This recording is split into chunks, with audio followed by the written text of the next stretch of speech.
today we're looking at federalism, and this is somewhat of a review because we talked about federalism when we focused on the different structures of government earlier in the year. A couple of things that we are looking at are what is federalism? So we'll explain why did the founders choose federalism as their form of government. We'll also look at the powers that the national government has and the powers that the state government has and the ones that they share.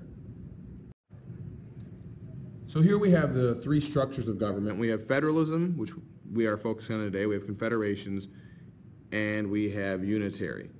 So the other two that we're not going to focus on so much, unitary, starting over here, is the central government has most or all of the power. The smaller state governments are completely under the central government's control. So let's think of a place like Rome, ancient Rome.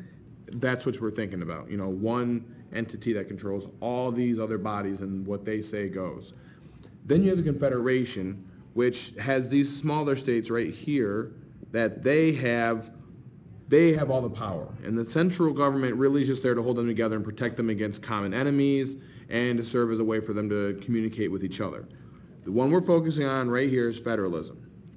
So power is shared between a central or national government, which was represented by this kind of rectangle here, and it's shared with the state governments, which are by these little squares. And as you can see, the power is balanced out. The federal government's larger, but there's more states.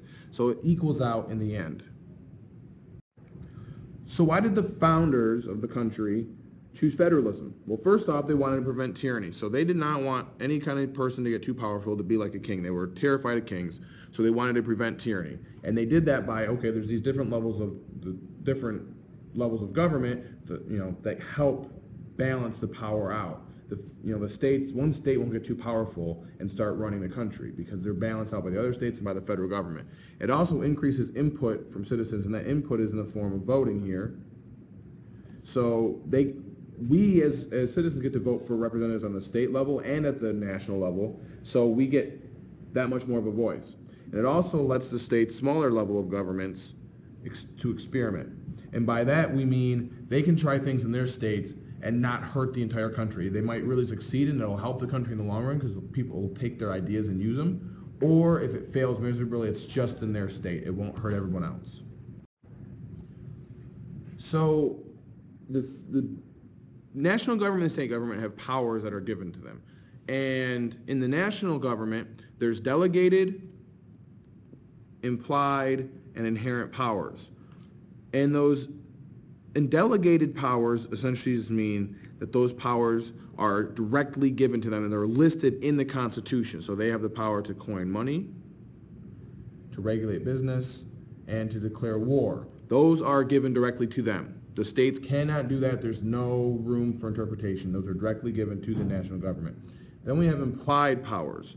These are considered necessary and proper, which is found in the elastic clause of the Constitution, necessary and proper for the federal government to do their job. So they had a national bank to help them collect money and organize their money, and that was considered necessary and proper for them to do their job of collecting taxes. And usually the courts have to decide this because it's not directly listed. So the government might do something, somebody might say, wait a second, can you do that? The court will decide if yes they can or no they cannot. Then there's inherent powers, which are basically powers that every government has. So like gaining new land, the federal government has that power, they're allowed to do that. Now, the state governments, they have reserved powers. These are found in the 10th Amendment, and they allow the states to regulate trade within their states, to conduct elections inside their states. It's power given just to the states. Basically, any power not given to the federal government is given to the states. So there are shared powers from both sides. Basically, any power that's not directly given or denied from either level are things like taxes. So you pay state taxes, you pay federal taxes, you even pay local taxes, lots of taxes, but they all are allowed to collect those taxes. Each level can also make and enforce laws. So the federal government is allowed to pass laws, the states are allowed to pass laws, but remember with the national supremacy, the idea of national supremacy, the federal law is the supreme law of the land, so it will override any state law. Also, they can both borrow money. Now, prohibited powers, which you can think of prohibited as meaning not allowed, so no.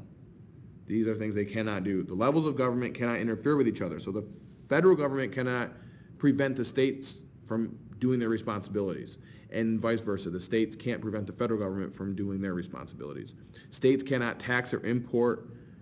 They can't tax imports or exports, meaning like if a car is coming from Germany, the federal government would tax that, not the states. The states can't add tax to that. Also, states cannot coin or make their own money. So that's an overview of federalism. Answer the questions below and then get started with the rest of your work.